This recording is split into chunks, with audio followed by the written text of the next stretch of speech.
समभाव समदृष्टि के स्कूल को खोलने का उद्देश्य। सभी सज्जनों को जय सीताराम जी।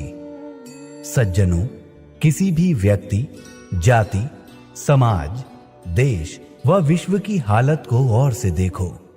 स्वार्थपरता, अहंकार और मनमत की प्रधानता के कारण व्यक्तिगत, पारिवारिक, सामाजिक, धार्मिक, नैतिक, राजनैतिक व आर्थिक सभी स्तरों पर आज विषमता का तांडव अबाध गति से चल रहा है।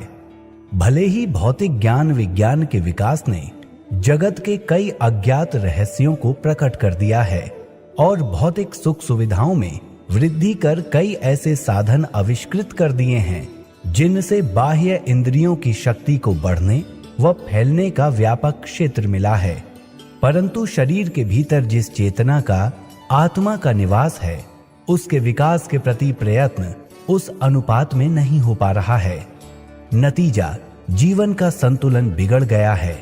नैतिक सिद्धांतों और आचरण की खाई चौड़ी हो गई है और संतोष, धैर्य, सच्चाई, धर्म, त्याग जैसे मानवीय मूल्यों से कटा आत्मविस्मृत इंसान विषय विकारों की दासता स्वीकार कर दानवता का पोषक बन बैठा है।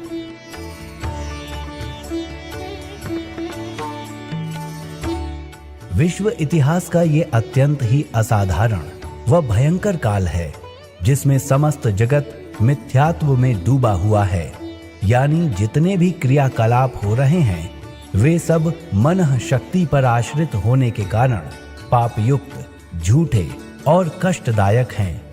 सदियों पर सदियां बीतती जा रही हैं। सरकारों के बाद सरकारें आ रही हैं। शासन व्यवस्था के बाद शासन व्यवस्थाएं बदल रही हैं, परंतु उनके अनेकानेक आश्वासनों व अनेकानेक धार्मिक पंथों व संप्रदायों के सक्रिय होने के बावजूद भी नैतिक रूप से मानव की दशा शोचनीय रूप में वहीं की वहीं बनी हुई है।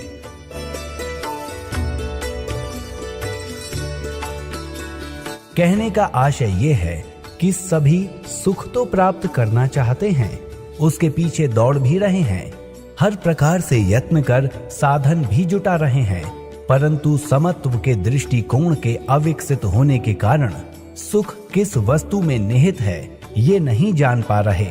यही कारण है कि सब अशांत, दुखी, बेचैन और परेशान हैं और आदि व्याधि से संतप्त हो चिंता व दुख की वेदना से कराह रहे हैं। विषमता अथवा असंतुलन की सज्जनों ये चरम स्थिति है जिसके कारण इस पृथ्वी पर न केवल मनुष्य अपितु समस्त प्राणियों के अस्तित्व को लेकर संकट उत्पन्न हो गया है। कब भयावह परिस्थिति से आतंकित मन भौतिक विज्ञान के घातक हथियारों के आविष्कारों का इस्तेमाल कर किस क्षण इस धरा से जीवन का लोप कर दे, कोई कुछ कह नहीं सकता।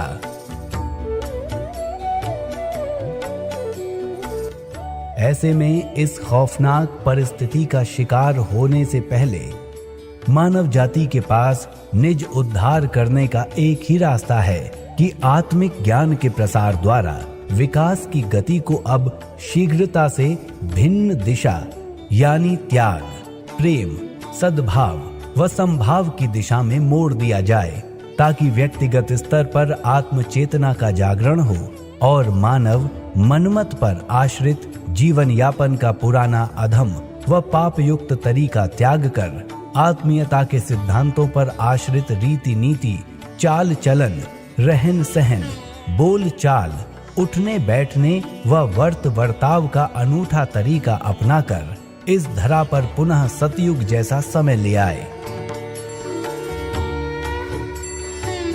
सज्जनों, माना कि ये एक अप्रत्याशित, जिसे अब तक न देखा गया हो, और अकल्पित, जिसकी कल्पना न की गई हो, विश्वव्यापी अभियान है, परंतु सर्वहित की खातिर इस अभियान की निष्काम भाव से पहल की है। सतयुग दर्शन ट्रस्ट ने अपने परिसर सतयुग दर्शन वसुंधरा में समभाव समदृष्टि का स्कूल खोलकर ताकि द्विभाव के कारण कलयुगी भाव स्वभावों से त्रस्त मानव जाति समभाव अपनाकर सतयुगी भाव स्वभाव अनुरूप अपना चारित्रिक निर्माण करने में सक्षम हो सके, वह परस्पर आत्मीयता युक्त सजन भाव यानी मैत्री भाव का व्यवहार करने में निपुण बन जाए।